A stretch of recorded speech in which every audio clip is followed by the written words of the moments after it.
Dami nangyari ngayong araw, Attorney Dino, 'di ba? Hindi, Oo.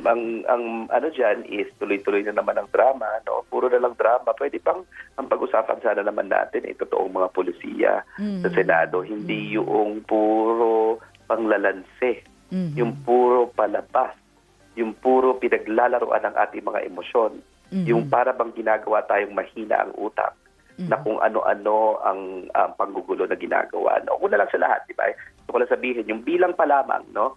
Alam mo kahit anong permutation, Avelino versus Cuenco man yan o hindi, no?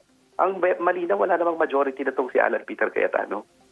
Kahit anong permutation, di ba? 12 na lang, o 11 na lang. Ang taong sumusuporta sa kanya. Hindi ba pag 11 na lang yung ano mo at ang malinaw majority ka dapat pagka senator ka, dapat bumaba ka na sa pwesto kasi ibig sabihin hindi ka unifying figure. Ibig sabihin hindi mo mapo-forward yung agenda na gustong i-forward. Hindi mo mapapasa yung mga polisiya na gusto mong maipasa. At divisive ka pa, ikaw pa yung nagkukos ng away-away, laban-laban dyan. Bakit ba kapit tuko itong si Alan Peter? Sa lahat ng computation, wala na siyang majority. Diba? So, yun yung malinaw dito Tapos pangalawa, bakit nire-recycle yung mga lumang issue ng 18 Marines, no? Alam mo, pwede naman pakinggan yung 18 Marines pero maganda siguro ilagay na yan sa korte. Hindi ba? Last time I checked, ang daming naliligo ng kaso tong 18 Marines. Meron tong perjury. Meron nga yung perjury galing sa amin, no? Napakalinaw kasi galing kila Father Flavi. Ang pagbibintangan mo ba naman na kumukuha ng pera, marabon magsaysay prize awardee, na pare, na may bawang poverty. Pagbibigyan mo ba naman ng, ang pagbibintangan mo ba naman ng kumuha ng pera ng congressman, Laila de Lima na hindi nga congressman ng mga oras na yon. Tapos ngayon, idadawit mo yung mga pangalan noong mga kalaban mo sa Senado. Ang nakakatawa pa dyan, kasama sa affidavit nila, mga pangalan ng mga kasama supposedly, supporter dapat ni Alan Peter Cayetano. No? So para bang nilalante, tsaka, Attorney Dino, yung dating napangalanan, no, sa una, no, sa kanilang affidavit o nung sila suwipot sa pagdinig, parang wala na daw ngayon. Nasa affidavit na nila yun, napirmahan na nila yun, di ba? Hindi pwede yun na nagbabago-bago ang kwento. Tapos kahit naman kanina yung si Attorney Baligot, yung computation niya, hindi niya alam kung anong mathematic yun. Hindi siya makapagbilang ng maayos, hindi niya alam kung magkano talaga. Di ba? Parang let's assume na ganito yung laman ng maleta. Hindi pwedeng gano'n ang ebidensya. Hindi pwedeng nag-a-allege ka tapos pwede mo sabihin assumption mo lang yon. Hindi pwedeng meron kang pinirmahang sinumpaang salaysay. Affidavit yan, notarized yan, nanumpa ka sa ngalan ng batas na totoong sinasabi mo, tapos babaguhin mo yung kwento mo pagkatapos, tapos pabibintangan mo, iba naman.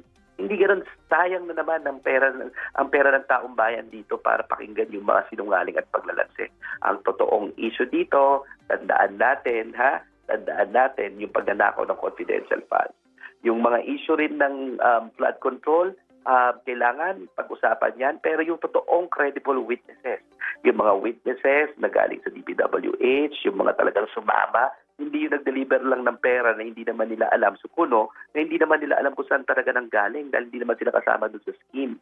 No? So, yung mga ganyang inventong kwentong kutsero, wag tayong magpapalansi kasi yun yung interest Yun yung interest ng mga kasabwat. Diba? Kasabwat kasi, ang dami na pagbibintangan na kasama nitong supporters ng 11 di ba? Doon sa totoong mga witnesses. No? So ngayon, nag-manufacture sila ng mga bagong ebidensya na incredible na kahit na anong compute mo, pwede ba yun? 800 million, 800 billion, de-deliver mo lang nang hindi nakaka-detect ng Anti-Money Laundering Council, hindi na-detect ng mga pulisya, hindi na-detect ng international intelligence community na may gumagalaw na ganyang mga pera na hindi napipigilan. Alam mo, yung kwento kutsero na ganyan, mahirap paniwalaan.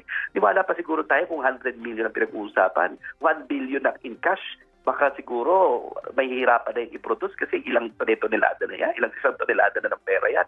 Pero yung 800 billion, para naman tayong nanonood na dito ng cartoons, no? Na para bang ginagawa na tayong fantasy, ginagawang mahihina ang ulo ng mga Pilipino dito, no? So yung ganyang kwentong kutsero, it belongs to the fantasy land, to the imaginations of these corrupt government officials who want to confuse all of us instead of shedding light to the matter. Oo, pero Attorney Dino, sa makatuwid, sa tingin nyo ba kapani-paniwala pa itong mga pinagsasabi nila? mahirap tong 18 Marines, di ba nga? Nagkabuhol-buhol na nga eh. Tapos kung sino-sino na nga yung mga pinagbibintangan na malabo. Again, sinabi ko nga pare, na of poverty na ng mga oras na ilalabas yung ICC ruling, yung congressman na nakakulong na hindi na naman ni congressman ng mga oras na sinabihan nila, binigyan nila ng pera, yung and then ngayon yung mga kalaban nila sa politika na kakampi na nila ngayon, biglang wala na sa listahan. Hindi talaga ito kapani-paniwala. Ako nananawagan sa mga Marines na to, hindi pa sila lahat Marines. Hindi naman talaga lahat Marines yun, kaya wala natin sila tawagin lahat na Marines, di ba? Nananawagan ako sa kanila kasi once in their life, alam mo, naging siguro naman meron yung malasakit sa bayan eh. No? Wag sila magpapagamit sa mga politiko para lang manira at sirain tong bansa natin, no? Magpapagamit sila dito sa mga sinungaling pa, doon sa mga ginagamit lamang yung sila para sa sarili lang interest. Kasi ultimately sila makukulong. Sana makulong rin tong mga taong ito na nagbibigay ng kwentong kutsero, no? Pero ultimately mas makukulong sila kaysa dito. Sila nga yung mga kaso ngayon eh. Kumpara dito kala Alan Peter Cayetano, kala Rodante Marcoleta in relation to the 18 months, wala naman silang kaso doon. Di ba? Pero dito, sa perjury na ito, talagang may kaso sila. No? So huwag sana sila magpagamit dito sa mga tao na ito na walang ginawa kung hindi ilansihin ang mga tao, maging involved sa mga nakawan sa gobyerno, mga protektahan ng interest ng China at kumapit tuko lamang sa kapangyarihan. O dahil lumantad muli itong 11 Marines, kumbaga, nalagay ulit kayo sa radar, ayan, bubuksan muli ng National Bureau of Investigation yung investigasyon laban sa kanila. Oo, kasi may isang testigo na lumutang na nagsasabi na binayaran yung grupo or may nagbayad sa grupo. Umano. Ayan. Attorney. Alam mo, naawa rin ako dun sa mga yung mga pinagbibintangan sa media na mga corrupt daw lahat. No? Tapos naawa rin ako dun sa mga Senate staff. No? Sa mga Senate staff na yung mga talagang masisikasig natin na kawani na mga career officials dyan na walang pakialam na itong sila Alan Peter na ang linaw-linaw na wala naman siyang majority kahit sa ang permutation nanggugulo pa at pinapalito pa ang lahat ng mga tao. So again gusto ko lang linawin. Importante itong linawin. Yung 12 votes na yan sufficient to form a quorum. And once there is a quorum, everything can be done by the Senate, no? They can conduct business. So, yung declaration of vacancies, declaration of vacancies, pasok na yon. So, vacant ang lahat, including the office of Senate President. Pero hindi sufficient to elect a Senate President kasi explicit 13. Kaya, ang commanding officer, ang second in command, na pwede nilang i-elect by 12, by reason of a quorum and a simple majority of a quorum, is Senate President pro tempore. Pero for all intents and purposes, walang Senate President ngayon. Okay. They need number 13. But it doesn't mean that Alan Peter is still Senate President because nagkaroon na ng motion to vacate all positions. Hindi lang na-reach yun enough numbers to elect a new one, pero for purposes of vacating all positions, napasa na yan noong 12-person attendance kahapon dahil meron silang quorum considering Abelino versus Cuenco, sufficient yun for purposes of conducting business and declaring all positions vacant. Attorney Dino, kung sakaling i-elevate ni Senador Alan Peter Cayetano sa Korte Suprema itong issue nga sa pamumuno sa Senado, ano nga tingin mong response ng SC?